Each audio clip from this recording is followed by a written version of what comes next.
Tom Levecki here with a very special edition of the New Theory Podcast. Today we have a return guest. God, it's been about 5 years since he's been on the show, at least. To our guest, Jeremy Ryan Slate, good friend, personal friend. He has a master's degree in early Roman, let me get this right, a master's degree from Seton Hall in early Roman studies and propaganda, correct? Yeah, early Roman Empire propaganda, yeah. Interesting. Yeah. I like how the word propaganda is in there. It's important, man. Jeremy's a podcaster himself. He's got a huge show. He's just been on some of the biggest podcasts in the world. We'll get to that in a minute. But today we're going to talk about, we're kind of on trend here. How often do we talk about or think about the Roman Empire? And then more importantly, how does a Roman Empire exemplify what's happening today? Jeremy Ryan Slate, welcome back to the New Theory Podcast, brother. Hey, thanks for having me, man. Stoked to be hanging out. All right, so you've been on some of the biggest podcasts in the world, and you're schlepping with me and Spirit from New Jersey. I appreciate you taking the time.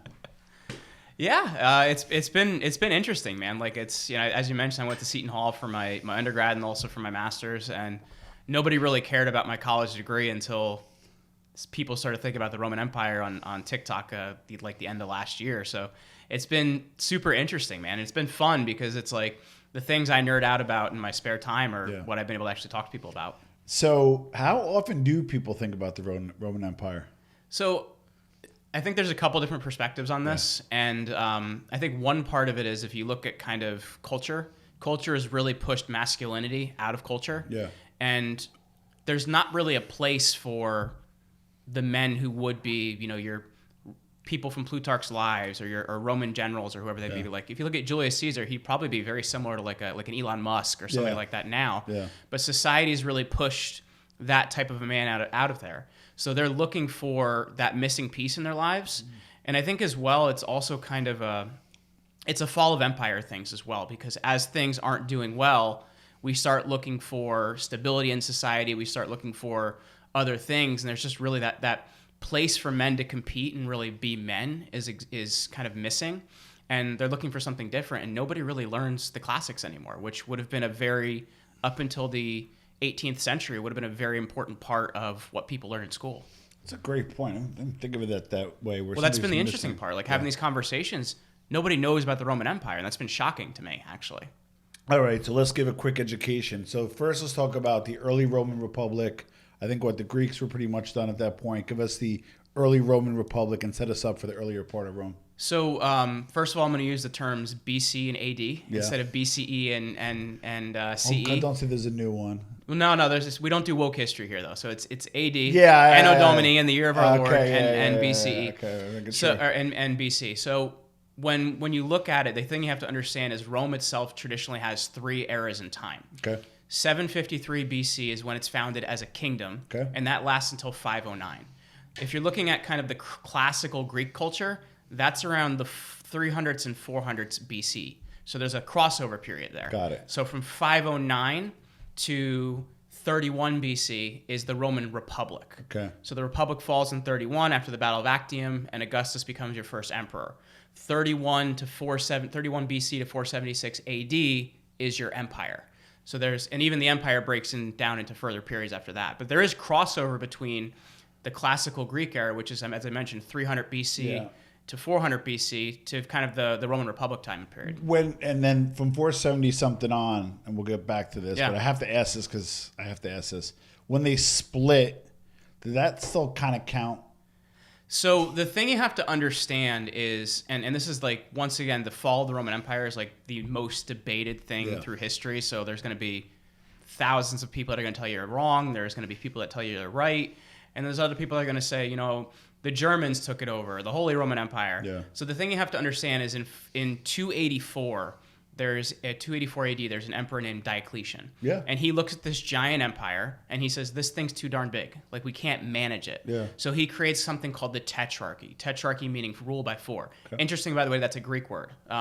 So it means rule by 4. There's a senior emperor in the east and a senior emperor in the west, a junior emperor in the east and a junior emperor in the west. So basically, like 4 guys to control the territory. Interesting. So you have back and forth. There'll be periods of time, like under Constantine, he rules the whole empire, around the 310s to the 330s. Theodosius in the 370s will be kind of the last emperor to rule the whole thing combined. So the break off, you have to think they wouldn't have called themselves Byzantines in the East. They would have called themselves Romans. Correct. And that's why in 800, when Charlemagne is crowned Holy Roman Emperor, the Roman Emperor in the East is kind of like, what do you mean, Holy Roman Emperor? I am the Roman Emperor, right? Yeah. They wouldn't have seen their line as ending. Interesting. So it's a difference in how they saw things. Okay. So the Republic was structured with a Senate. The Senate had power. What was the emperor? Prime minister? Like, what was his role? So there's a, like, and once again, I'm going to tell you when I don't know things and when I do know things. I just interviewed a PhD the other day. I'm like, dude, I feel like I talk to a regular person and I know so much more than them. And I talk to you and I'm like so out of my depth. Yeah. But basically there's a political structure in Rome. It's called the Cursus Honorum. Okay. And you would start at the lowest political position. You had to be 35. And over time you could get more political positions. Interesting. So the two highest political positions in the Roman Republic are what are called consuls. Oh, that's right. Yes. And there's two of them at once because the Romans feared one person having too much power. Interesting. And they would rule for a year. And after that period of time, there'd be an election. And the elections were stacked. Yeah. They were stacked in the way of there's what are called centuries. And centuries were these voting blocks. Yeah. And they're modeled off the Roman army. That's why the terminology is similar. Correct. So the rich people had like 80% of the voting power. Naturally. And the poor people had like 20% of the voting power. Yeah. So what they really wanted didn't matter much. Interesting. In that basic setup of having these two consuls, that lasts from 509 till 31, and it breaks down kind of in the last 100 years. So 133 to 31, you have what's called the Roman Revolution. It's not revolutions how we think of revolutions. Okay. We think of revolutions of the poor people rising up or the masses doing something. It's really just a power struggle between all of the rich, spoiled people that have power and want to throw their weight around. Oh, yeah. Okay. So, but what's interesting is let's talk a little bit about Julius Caesar. And Julius Caesar was not an emperor, correct? He was not an emperor. He was one of the last. He was what you could say is the last big political figure in the Republic. He doesn't live to see an empire. Got it. There's this idea of adoption in the Roman world, and it was different than we would see adoption. You could take a full adult and give them your money, your titles, a lot of your things. Like, you look at a guy like a late Roman Republic guy, Lucius Cornelius Sulla. He's kind of a nobody until he dates some old woman and she dies, and she adopts him and gives her his money. Sugar mom. So when you look at a guy like Caesar, I think it's interesting because there's been a lot of comparisons to Donald Trump saying, this is the crossing of the Rubicon, the ending of democracy. It's a constitutional republic, not a democracy. Yeah. But I think the thing you have to understand is there's some big similarities between Caesar, but there's also some major differences. Okay. And I think the major difference you have to look at is Donald Trump, is he still in the White House? No. Caesar never relinquished power. Trump laid down his power. That is the major difference between them. He said, maybe I don't agree with the outcome of this election, but whatever, you guys do you, and I'm going to go do me. Okay. Caesar doesn't do that. And I think the thing you have to understand as well, and this is you and I were talking about this in the green room, a lot of what we've learned about Caesar is the fact that one of his major adversaries, a guy named Marcus Tullius Cicero, outlives him. Correct. And writes about a lot of Caesar's lives. And Cicero is the one who kind of sandbagged them, correct? It wasn't him. It was Cato the Younger. Okay. Cato the Younger. And so I guess let's go back in time to make this make sense. So as I mentioned, the Roman Revolution, and I'm going to talk about a few different people first. And if I get too complex. And feel free to dummy it down. Okay. I'm actually pretty good at this, and even I'm a little behind. Well, it's funny because I feel like you've known me for a long time, and I feel like a lot of people that didn't know this about me are like, wait, what? Well, what's funny is he would talk to me this way normally, which I get most of it, but normally I'd be like, what the hell are you saying? But for podcast purposes, feel free to dummy it down. Well, because I think to understand how we get to Caesar, you have to understand his era in time. Okay. And as I mentioned, consuls would rule for a year. And after that year, there would be an election, and you would have new consuls in place. Okay. Under consuls, the next highest office are the guys known as tribunes, and it would be involved in military service and different things. Okay, so now in 133, there's these two brothers, Gaius and Tiberius Gracchus. Okay. And they're what is known as populares. So today we'd call them populists. Yeah. It's very similar to the movement we see happening now in populism in America and across Europe. So the first brother is Tiberius Gracchus. And what he does is his major first thing that he wants is to give land to troops that have retired. That's right. Because a lot of times after military service, these guys were served, they made some money, but for the period of time you're serving, you're away from home for 20, 30 years. Yeah. So like your affairs aren't going to be in a great state. So he wants to give them land.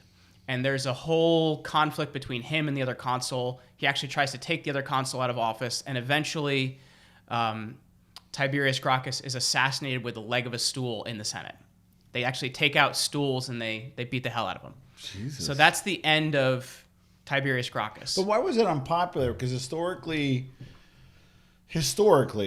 when you kind of get to military, so you know how this, you have your elected officials, and then you kind of have the country, right? You and I are both, I would deem, patriotic, right? Sure, yeah. But we also may not necessarily report who's in government, right? So we. Well, and I also, for me, I don't really agree with either political party. So what are you going to do? Exactly.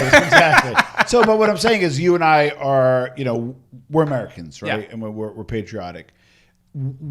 Typically, when it comes to the military, that falls more under the country, and we support them versus being political. So why wasn't that a popular thought? Because it's different than how we understand military. Okay. Until after the Gracchi brothers, there's a guy named Gaius Marius later. Okay. And when you hold a consulship, you're supposed to hold it once, and you can't hold it again for 10 years. Yeah. Marius holds that office 7 times. Oh, fair enough. He stacks the deck. Yeah.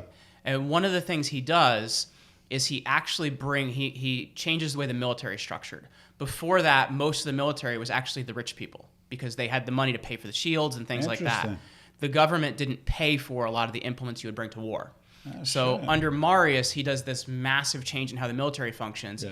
And if you like the Eagle of Rome, right? Yeah. Like the thing everybody knows. Marius is the guy that creates the Roman standard or the eagle. Shit. And so and literally the Roman standard is literally how you purport yourself, how you walk, how you follow. Well, and it's the giant gold eagle that they carry in front of it. It's called the Roman standard. Correct. So he's the guy that institutes that. Yeah. So he changes a lot of how the military functions. When you think of like the Peloponnesian Wars before this, those would have been a lot of wealthy individuals fighting in those wars, citizen soldiers. You have a standing military more after this point in time. Interesting. Where you would kind of have rich guys with roaming bands before. So I want to go back before we go forward. Yeah. So how did the Roman Empire as a republic, how did it conquer, and how big was it up until the 300s before it went to an empire? How did it expand so quickly? Was it brute force? Did people want to join it? Give me kind of like the setup of the buildup. So initially you have to think like it's kind of this backwater city. Yeah. And the way that they expand is by bringing in other people under their tutelage. Got it. Rome wouldn't initially, and this changes after the turn of the century, after the turn of the, year zero, I guess, I don't know what you don't call it. But before that time period, Romans wouldn't ask for tax money from you. They would ask for troops from you. Because if they had more troops, they could have a bigger army and they could continue to move. Yeah, so that's a lot of how the early republic manages to make things work, is they start bringing in a lot of troops from other territories. Interesting. Okay, so then it went over, and then Caesar dies. What? Well, hold on. Yeah. We didn't get to Caesar yet, man. Okay, you got the poor guy's dead, and then we didn't get there yet. Okay. So you have this breakdown between the Gracchi brothers. Yeah. You have Marius doesn't respect the length of times of offices. Yeah. You have a guy that's he's called a quaestor, which is like a kind of like a lieutenant, you could say, under Marius. His name's Lucius Cornelius Sulla. Okay. They have this private disagreement, and then Sulla basically in 88 BC attacks the city of Rome to name himself in charge of it. And this is like unheard of.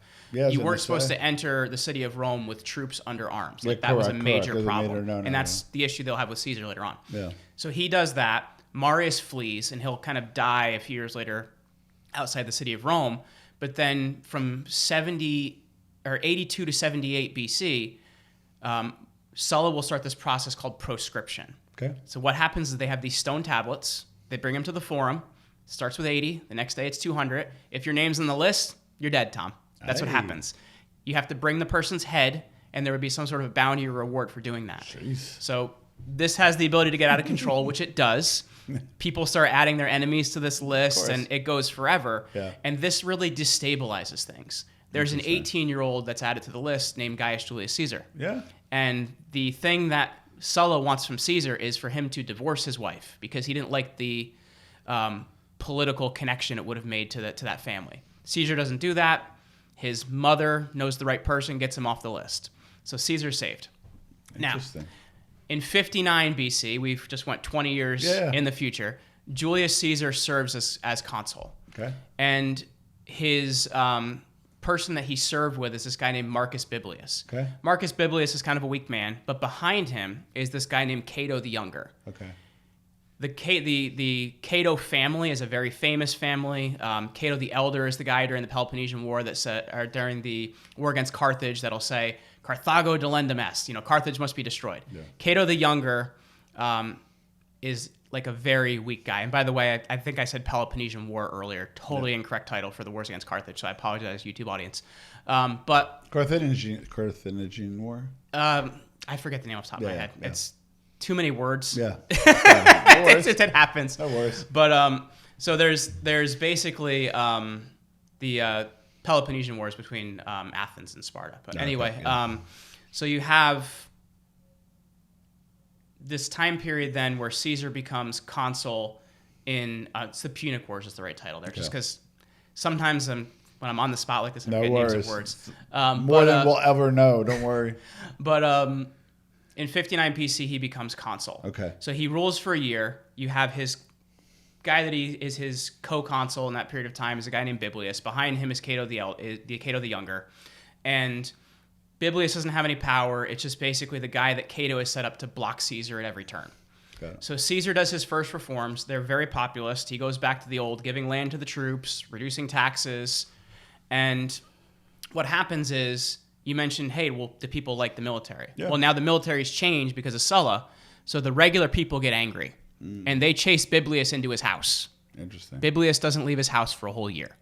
So they usually would call the year of the consul. It would be the year of Caesar and Biblius. Yeah. What people end up calling it is the consulship of Julius and Caesar. So for a year, he kind of is the only guy in charge. Interesting. There's this private agreement between Rome's richest man, Marcus Crassus, and Rome's most popular general, Pompey the Great. Yes. With Caesar. This is called the First Triumvirate. Yes. It's not like a publicly given office. Correct. But this agreement between the three starts basically doing everything in Rome for that and real year. Quick, at the dynamic. So Caesar had basically the muscle. Crassus had the money, but Pompey also had muscle, correct? He had the army. Yeah. He had the army because he's up to this point, he's Rome's most popular general. Yeah. They're having parades for him. Was he a wealthy stock, Pompey, or was he a plebeian? He becomes wealthier stock. It's interesting because you have the two kind of groups in Rome. You have the populares, which would be kind of the regular people. Yeah. And you have the optimates, which are kind of the rich Senate people. Yeah. You're looking at people. So Crassus is by birth, he's an optimates, but they don't really like him. Okay. Pompey by birth is an optimates.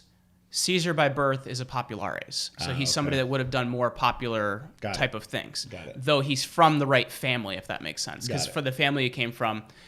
And if I'm going too deep into this, feel free to stop me. I love this stuff. So Caesar in 59, his consulship ends. So for 9 years, he goes to Gaul and conquers territory. He is a genocidal maniac in his 9 years in Gaul and kills hundreds. And that's kind of what put him on the map, right? It is. Respectfully. Yeah. So he actually writes what are called the commentaries of the Gallic campaigns. He actually spends the 10 years writing about everything he did. Interesting. In the third person, by the way. Caesar did this, and Caesar did that, and Caesar did this, and Caesar did that. So he documents it very, very well. Yeah. And he's famous for being able to write to 3 different secretaries to 3 different subjects at the exact same time. So the guy is absolutely brilliant. So he finishes his campaign in Gaul 9 years later. He hears through the grapevine that Cato the Younger says, I know these things weren't crimes when you were consul, but we just passed some laws. They're all crimes now. And you have to come back to Rome to answer for your crimes. Interesting. And you know what? You've also been in Gaul for 9 years. So there's probably another 9 years of crimes. We got easily 10 years of crimes to go after you for. And Caesar's kind of thinking to himself, okay, this doesn't make a whole lot of sense. And as I mentioned, to bring an army into Rome was seen as basically treason, rebellion against Rome. So he decides that he's going to go back to Rome and become a consul. But he's going to try and get elected in absentia, like not actually go. Because to be in political office in Rome, it was always an in-person thing. Naturally. If you weren't there, you couldn't get elected. Got it. They pass a law to allow Caesar to do this. Cato the Younger removes the law and says, no, you've got to drop your army, you got to come in person, and we're going to try you for your crimes. Interesting. So Caesar's got 10 legions with him at this point in time. He comes in through northern Italy. Okay. He reaches a river called the Rubicon. Yeah. He leaves 9 of his legions there, and he takes 1 with him. Interesting. And he says the die is cast and crosses the Rubicon in January of 49 BC. And he does this literally because they've forced his hand. Yeah. And he knows if he goes... How many in a legion? I believe it's 5,000? 5,000 or 10,000? I don't remember off the top of my head. Yeah. I'm studying more about military history as it is. But it's a lot of dudes. Yeah, so these guys cross the Rubicon, and they're troops under arms, which would have been seen as rebellion. Yeah. So he enters the city, and his enemies flee the city because they try to get... Him and Pompey had a falling out in that 10-year period, so Pompey's working with... Wasn't Pompey married to somebody in his family? He was married to his daughter, but then his daughter passes away, so it isn't really a strong bond anymore. So once again, there's this change in who he believes in or who he agrees with. So he's working with Cato the Younger and a guy named Scipio, who's from a very famous family of the Scipio family that was famous during the Punic Wars. So they don't have an army set up fast enough because Caesar has most of the best troops outside of Italy. So they all flee. The Senate flees. The enemies of Caesar flee. Interesting. Caesar comes into the city. There's no fighting, and he's in charge. That's it. So he's in charge in that period of time. So then he spends the next few years chasing Pompey across Greece and into Egypt. Pompey will be assassinated by the Ptolemaic king of Egypt, and he'll eventually meet up with Scipio and Cato the Younger. They'll both be afraid and commit suicides. Now Caesar's the only guy in charge. Wait, so the Egyptians killed Pompey? They did, yeah. On behalf of Caesar? They thought it would make him happy, so they're like, oh, we'll kill him. So then after that time, he actually serves with Cleopatra to try They didn't go down and bang Cleopatra? He did, yeah. He had a baby with her? May or may not have. We don't know if it's Caesarion is the name of the kid, and so we don't know if it's his kid or not his kid. She claims it's his kid. We don't know. Interesting. So baby mama drama. Exactly. So then his final enemies commit suicide. Yeah.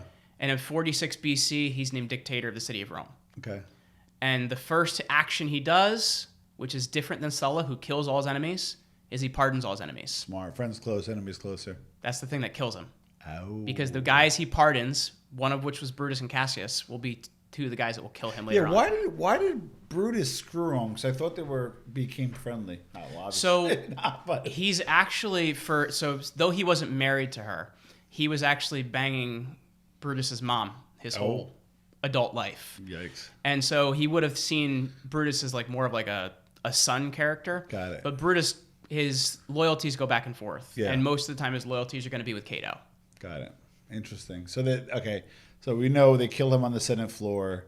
And then afterwards, it's not as well known because people just think like Augustus just shut up. But there's some time before then. So what happened between Caesar dying and then the rise of Augustus? So his will is read, and everyone is shocked to find that he names a 19-year-old named Gaius Octavius his adopted son.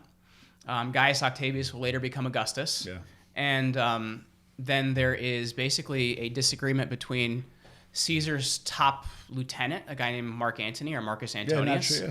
So there's a civil war then between Marcus Antonius and between Augustus. Yeah, and then so Mark Antony, who's like more of a military guy, which people liked, and the other now Augustus being brilliant but young, and with some of the loyalists for Caesar, he went down to Egypt to basically crew up, correct?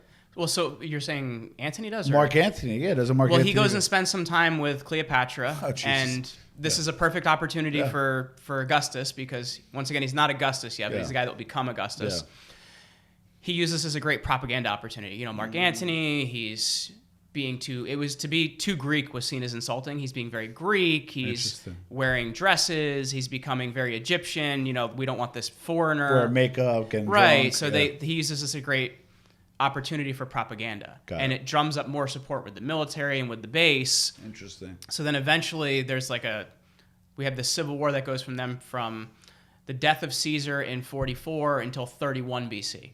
So these guys are fighting for about 10 years. Wow. Augustus comes out on top after the Battle of Actium, and the Senate will give him the title after this of princeps, or first citizen, because we didn't really talk about the kingdom of Rome, but to be a king in Rome was seen as the ultimate sin you could make. Got it. The ultimate thing that could happen. So nobody ever wanted to take the title of king. Got it. So he takes the title of princeps. That's where we get the modern word prince from. First citizen of Rome. And so he's kind of the first in front of all the political system that's already there.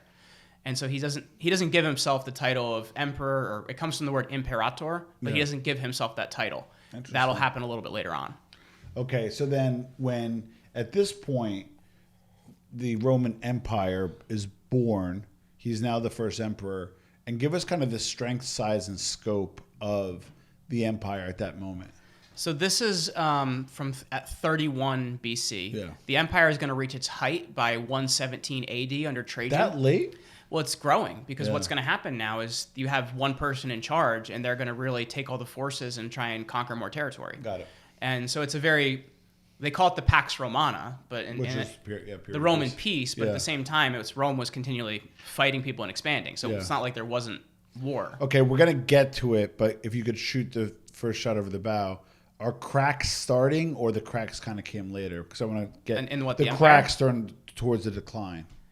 Do you see cracks yet or no? So there's lots of different viewpoints on this. Okay. I tend to agree with one point of Edward Gibbon, who wrote Decline and Fall of the Roman Empire. Most of what he says, I think, is superfluous and not very necessary. Yeah. But he takes a look at the rule of Marcus Aurelius as kind of that point when things start to go down.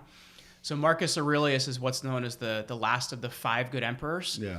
And after the Julio-Claudian emperors, you have Nerva in, I think it's 96 or 98 BC. I can't remember off the top of my hand. Okay. He becomes emperor. And he's the shortest lived of the 5 good emperors, but they all rule for an average of 20 years. Got it. And the thing they change is, we mentioned Julius Caesar adopts Augustus, right? Yeah. So you're getting somebody who's in a better position and is better to be that actual next emperor.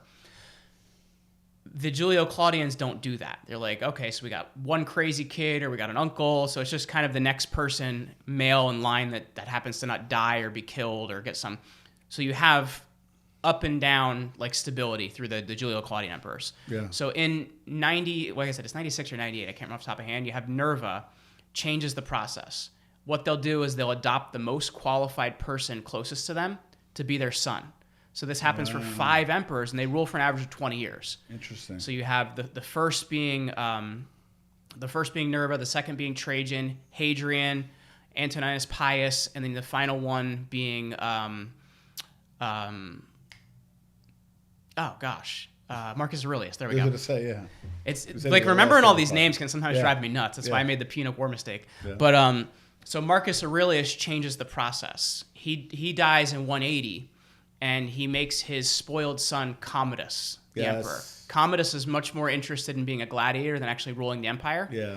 So the people are very angry at how Commodus does things. And what was the name of that movie again? Gladiator? Gladiator, yeah. It's not quite like the movie, though the movie was fun. I was going to say, yeah. So in 192, it's what's called the year of the 5 emperors. Okay. There's a lot of turnover. The first of those is Commodus. Doesn't the Praetorian Guard nix half of them or no? Well, throughout history, the Praetorian Guard is kind of that force deciding who gets to be emperor in the background. Interesting. But what happens is the people are so fed up with Commodus that there's an attempt to assassinate him. Mm. So they try to poison his wine. They get the man so drunk that he can't keep the poison down, so he throws up. Eventually, his wife helps a wrestler get into his room, and the wrestler strangles him to death. So that's the end of Commodus. Fair enough. But it changes a lot of how the empire functions. It's a big change in the function of the empire. Okay.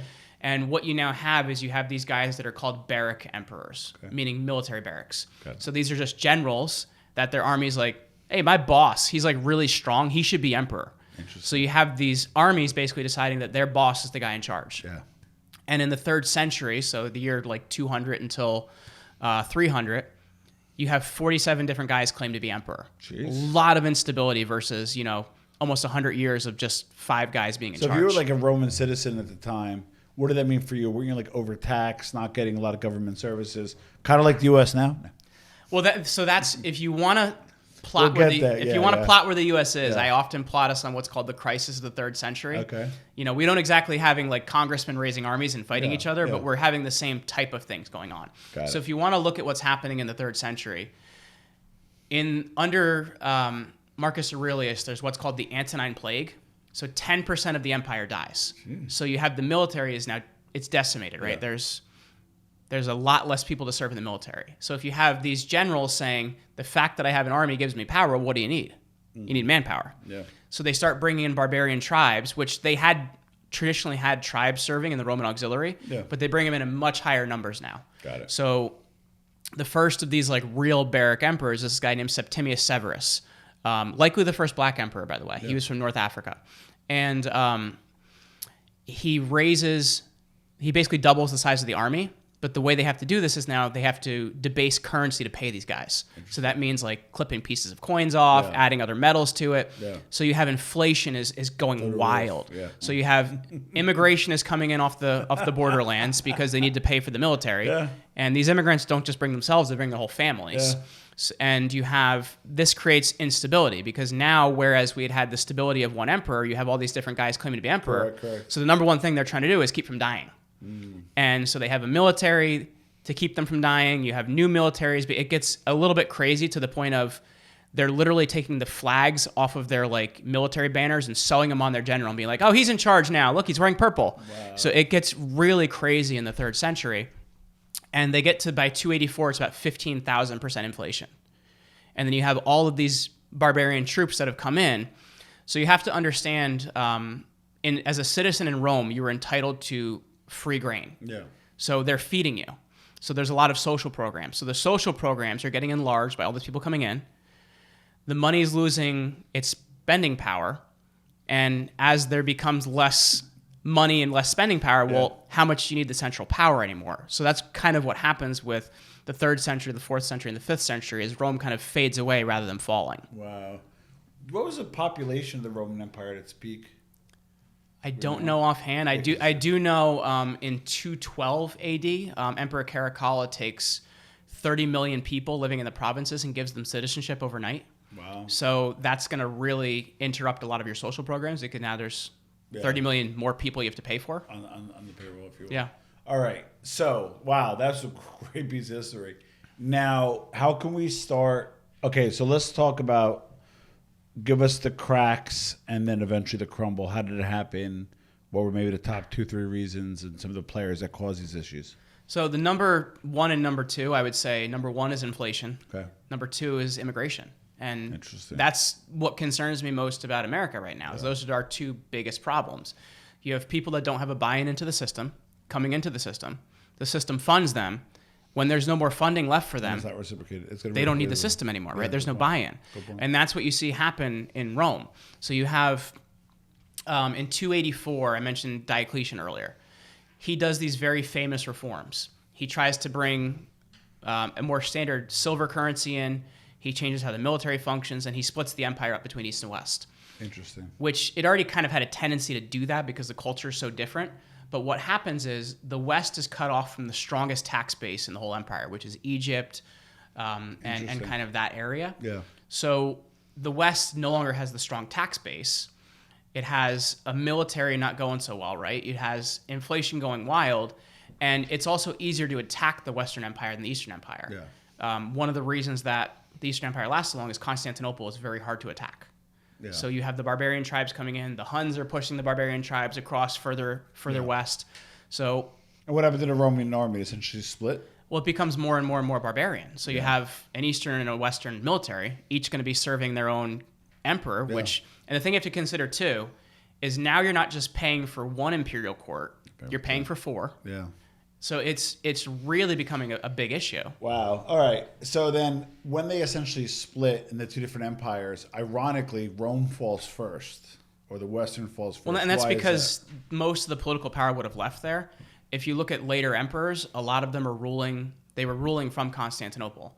It would have been Nicomedia first and later Constantinople after Constantine. So even Diocletian, until he becomes emperor, he'd never been to Rome. And he actually does most of his rule from the east. Interesting. And if you look at Constantine, who's the next most powerful emperor after that, he rules from the east. Interesting. So you have the power center really changes, and Rome doesn't matter as much as it used to. Wait, for Mar-a-Lago? No, I'm just It doesn't matter as much as it used to. So that's really what happens. Good point. And with inflation going wild and less structure of power, you also have in the late 4th century, you have a lot of child emperors. Yeah. So once again, they're being controlled by barbarian generals behind them. So you do have this real problem of who's actually in charge, and there's really no money to pay for anything. What about there is a belief, and it gets a little tricky Yeah. talking about this, is there's also belief Roman Empire started crumbling when it became less Roman. Is there any facts that support that? I know it's a tricky question. So it's a tricky question, Yeah. and I think there's a lot of people who are going to tell me yes, and a lot of people are going to tell me it's no. Okay. And I think the thing you have to look at is when you look at barbarians, which first of all, I think the definition that we get of barbarian of like these bearded naked guys running, it's not really like that. Yeah. It comes from the Latin barbary, meaning beard. Yeah. So it's just because these guys have beards, so they didn't really understand it. Got it. They would have been less barbaric than we would assume. They would have much more organized. Got it. It's just culture, they're different. They don't really have methods of writing yet. Yeah. So the thing you have to consider is why do they want to come to the empire? They want to come to the empire because they want stability. They don't want to destroy it. Yeah. They want the stability of it.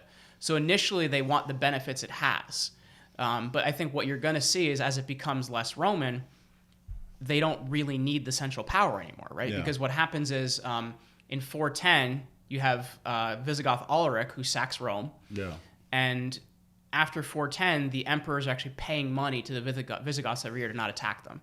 So for the last... So we're paying them off? It's called tribute. So the last, around 70 like the years-ish, last 70 years-ish of Rome, you really have these barbarian kings that are propping up the Roman emperor. He really isn't doing much anymore. They were that weak? By the end, they are. And it's a series of... Jeez. You have in...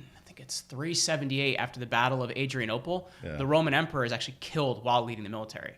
And it leads to child emperors, which are very easy for generals to control. To manipulate, yeah. Yeah, so the end is just, it's a weakness of power because we've kind of lost out of a lot of things. Remember, these guys didn't care about the barbarians. Yeah. They cared about fighting each other and needed barbarians to fight each other. Wow. This is random, but I was watching a podcast with John Gotti Jr., right?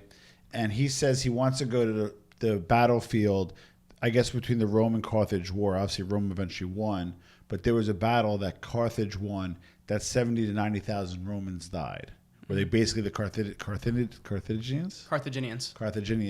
cleaned the Romans' clock. Yeah. Was that a particular big battle, or was that part of a consortium of battles?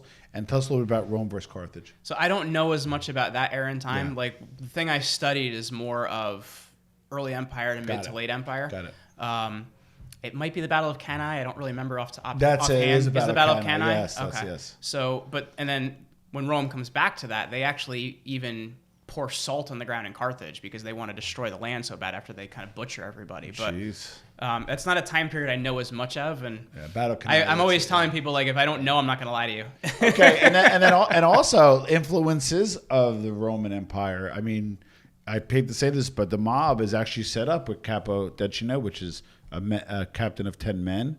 Then you have soldati, which are soldiers, and then you have like almost a triumvirate. Mm-hmm. What else has been influenced by the Roman Empire, in your opinion? So there's some interesting things and some weird things. Okay. Have you heard of the idea of carrying your wife across the threshold? Like Yeah, when you're first married? When you first buy a house. When I bought our house, I carried my... Okay, so that comes from the early Roman kingdom when supposedly, once again, we don't know if this actually happened, when Romulus is the first king, he basically, his kingdom comes from just whatever criminals he could find and whoever was in his war band, so it's all guys.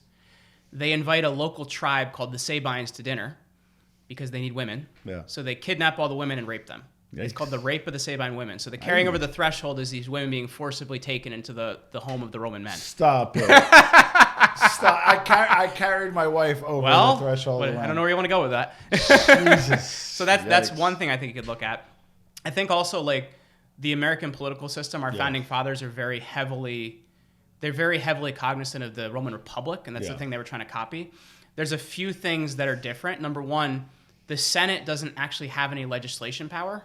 They would just make recommendations. Got it. And it would be up to either the consuls or the tribunes to actually put those recommendations into action. Yeah. But what they do is they see the best parts of several different types of government, right? We have our executive is a monarchy. Yeah. We have the legislature is more of the senatorial type. Yeah. So it's a lot of that they're influenced by in creating the U.S. Republic, but there are some things that are different too because they're also influenced a lot by Greek culture, which had been more democratic than Republican. Got it. And obviously, we don't have a ton of time to go over all the cracks, but ultimately, the empire is no more. What was the last straw that broke the camel back? Was it a battle? Was it just giving up of arms? What was like, when was it done and done? So that's highly debated once again. Okay. So there's people that are going to tell me I'm right and people are going to tell me I'm wrong. But you have to think back to who writes our history and why, right? You know, The winner. The winner. Right. So this is important, right? Yeah. So when Rome, quote unquote, falls in 476, there's not a grinding and mashing of teeth. There aren't things being burnt down. What happens is the final emperor, Romulus Augustus, he's a child. There's a barbarian king named Odoacer. Okay. And he says they allow him to retire and they actually give him an allowance every year. So he's retired, they're paying for everything, but now there's a king of Italy. Odoacer's, the Roman Empire has ended, and Odoacer is now the king. First king of Italy. Right. It's just a gentle deposition of the king. Yeah. So now, who writes your history? Well, the Eastern Roman Empire writes your history because the Western barbarians are illiterate. Got it. And the Western are haters. So in the 470s, or in the 5th century, the Emperor Justinian wants to be the emperor to rule over a combined Roman Empire. Again. So how do you do that? You raise a military and you take it by force. And in that period of time, Justinian destroys what's left of the vestiges of the Western Roman Empire. And what's that called? The Byzantine? Well, the Eastern Roman Empire would have been the Byzantines, right? So sorry. Okay, well, when he comes back and takes over the West, what's it called then? He rules over it for a bit, but there's not really much left of it. He calls it the Roman Empire. Oh, okay. But then what happens is basically it falls back to warlords and to bands, and it will become these kind of like small kingdoms, like the Lombards and things like that. Wow. But the 476 date comes from Justinian coming in and trying to, destroy it to bring it back. Like that's kind of the thought process. Interesting. And the people that would have written about it, well, they're Justinian scribes. They don't want to make him look a jagoff. Yeah, So they're going to say, he came in to try and free the Republic or free the Empire, and this is where we get to. Power of the media. All right. So was there any effort a few hundred years later or at any point to kind of re-engage the Roman Empire, or was it maybe with the rise of the church, or what happened like after that? It just kind of went away, or was basically the Vatican the new Roman Empire? Walk us through kind of your I'm not really a believer in that, but what I will say is if you look at a lot of the verbiage that's used in the Catholic Church, they actually come out of the reforms of Diocletian. Interesting. So like diocese is a word Diocletian used. Vicars is a word Diocletian used. So a lot of the organization of the early church, and because you have to think of it, it's not really the official religion under Constantine in 310. After 312, there's a battle called Milvian Bridge in 312, and that's when Constantine basically becomes a Christian. Okay.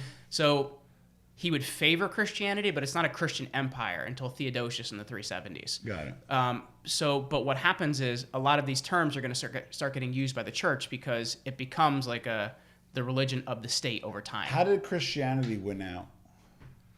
It was about 2% of the empire when Constantine becomes a Christian, and it's because he's fighting against him and another emperor fighting for who's in control. It's this guy named Maximinus. Yeah. And he has this vision in his sleep the night before the Battle of Milvian Bridge, saying, "Under this sign you will conquer." And the sign he has is of the Chi-Rho. It's the P and the X in Greek. Yeah. And so all his guys put it on their shields, and they win the battle. So he has this idea, well, the Christian God is more powerful. So he starts favoring Christians. And that got away from paganism, correct? It takes a long time to get there. And even when he founds Constantinople, a lot of the early imagery will still be pagan, but he starts favoring Christianity. So the way Roman Empire was kind of set up, if you look at like kind of controlling the masses, right? Religion is also used for that. Mm-hmm. But Roman was more muscle and financial. It wasn't really spiritual. Or would you say, no, you know what? It was also spiritual paganism, because it seems like there wasn't a religious kind of tie-in to Rome, correct? Well, you have to, they understood, and this is a big misunderstanding that emperors have of Christians. They didn't see power of the earth or temporal power and spiritual power to be different. Interesting. Because the wheels of state would be deciding what the religion did, right? Got it. For them, there was no separation. Got it. They saw them as two things. And they're not sure, they would look at, what do the bird sides have to say about this?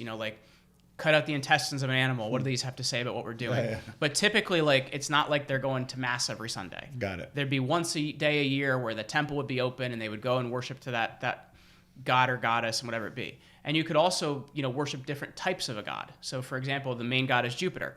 You could worship him as Jupiter or Jupiter Optimus Maximus or Jupiter related to the undying sun. So there's like different ways you could worship somebody. Okay. So the confusion they have is, I think it's in the 350s that every time things aren't going well, the empire starts going after Christians because they try to unite behind kind of one pagan power. Yeah. And I think it's in the 350s, I'm trying to off top hand, but there's an emperor that institutes a law requiring everybody to sacrifice to the emperor on his birthday. And the Christians say, well we're not going to do that because that's a sacrifice. Yeah. So the Romans would have seen that as a political act, whereas the Christians would see it as a spiritual act. Yeah. So that's there's a major difference between the understanding of the spiritual versus the physical power because the Romans didn't see any separation between them. Got it. Okay, so... And that's one of the major things that helped the church expand because once the emperors start practicing as Christians, well, they're going to, when they bring barbarians in the empire, they say, sure, you can come in if you become a Christian. So this is what helps to expand Christianity as it becomes the religion of state. Interesting. So we're going to wrap up, but just you kind of touched on immigration and inflation. Are there any other kind of tenets that you see of the fall of the Roman Empire starting to creep up here in the U.S.? So it's interesting because if you look at what killed the Republic and what killed the Empire, they're two different things. Okay. And if you look at what's happening with Trump, for example, right now, and it's whether you agree with them or disagree with them, like the trials just don't make a ton of sense. Okay. And that's a lot like the late Republic, right? If you look at that, we've lost the rule of law. We've lost, the laws applied to the same for everybody. But then if you look at what kills a country or what kills an empire, it's inflation and it's immigration. Yeah. So I think... Those Though, are the big ones, though our political class is playing out the fall of a republic game, yeah. I think that game ended a long time ago. Like if you look at 1913, in my opinion, is the year America ceased to be a functional republic. The 17th Amendment passes, so now the state legislatures don't vote for the Senate anymore.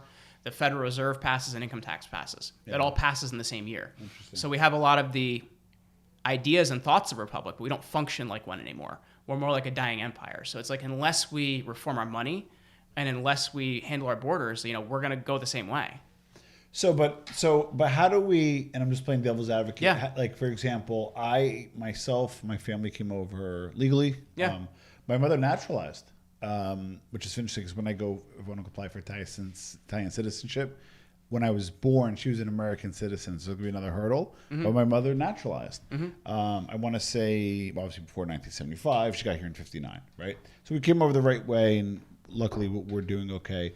My wife, came from Ecuador. She's here appropriately, on path to citizenship, the whole bit. So I agree with you. There's a right way to come over. Yeah. I think we're both on a line. Yeah, no, absolutely. That, right? But what do you do when you're from like Guatemala or San Salvador? Terrible government, terrible whatever. You scrape together $5,000. You got, what do they call the coyotes who bring you over, and you kind of get to the promised land. What do you do for those people? Like, how do we go about? That's tough, man. Because the thing you have to look at is that's a rule of law thing, right? Yeah. Like, if your first action to come into a country, like, sure, I feel bad for you, and like that's not great. But like, if your first action is to commit a crime, which illegal immigration is a crime, there's a process for it. And if you mentioned your family followed the process, you just follow the process. Because the problem is, and especially with, there's been more people coming into this country under 3 years of Biden than under 4 years of, 4 years of Trump. Like, we have people pouring in so fast, we don't even know how many people are here. There's estimations of 8 to 10 million. Jeez. That's a lot of people. There's nothing wrong with immigration. There's nothing wrong with people coming in if you just use the correct way to come in. Because you have to control your borders. Do you think they might be trying to skew the future elections? Yes and no, because I think people talk about illegals voting and things like that, and I actually don't think. Yeah, I don't think that's not the path. Immediately. No, yeah. I think the thing you have to understand, and there's actually a congresswoman from Brooklyn that was talking about this, and a Democratic congresswoman from Brooklyn. Their strategy is what is voting based on, or the congressional representation. Sorry, it's based on population. Interesting. So if they can skew the census, good point. They can skew.